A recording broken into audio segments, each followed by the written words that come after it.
Hey guys, how's it going? I learned a new medical term today. It's called as Lithopedeon. Have you heard of it? It's the result of an ectopic pregnancy. First of all, do you know what is ectopic pregnancy? Normally, the fertilization of the egg happens within the fallopian tube. You would think uterus, and that's where fertilization would happen, but that's not true. The fertilization happens within the fallopian tube.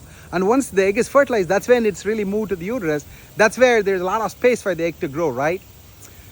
But sometimes the baby starts growing within the fallopian tube itself, and that's called an ectopic pregnancy. And sometimes it can start growing on the ovary. That's also an ectopic pregnancy. And sometimes the egg can fall into the abdominal cavity and it can grow over there, and that's ectopic pregnancy.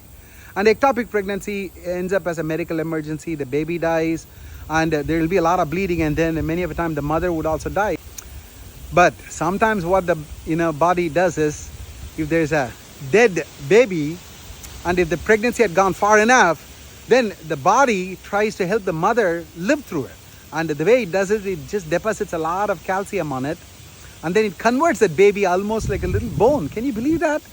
And it looks like there have been several cases of Lithopedeon reported in history.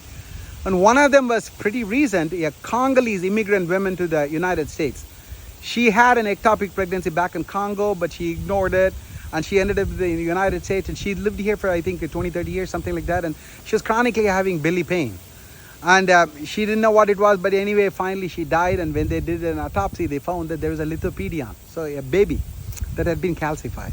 So it's amazing how the body just helps the mother survive these kinds of things, isn't it? In modern days, since we use ultrasound technology extensively, the obstetrician would know right away that the pregnancy is ectopic in nature. They would know where the baby is growing and they'll keep track of it. But in those olden days without ultrasound, how would they even know that the pregnancy was ectopic in nature? They wouldn't. And a lot of times the mothers died along with the baby, and that's sad. But it looks like nature always had a plan about how to save the mother if it was possible. And then you would just create a Lithopedeon. Nature's way of handling all these abnormal situations is really amazing, isn't it? In fact, that's what gives me the confidence when I look at my balcony garden.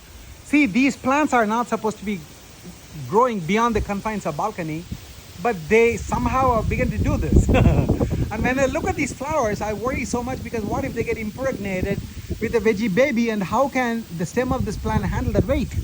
Because I've shown in my balcony videos that I'm growing ash gourd over there, and they can really become like watermelon, and they can be pretty heavy.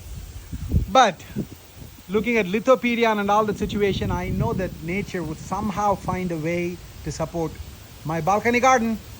That's what I got, guys.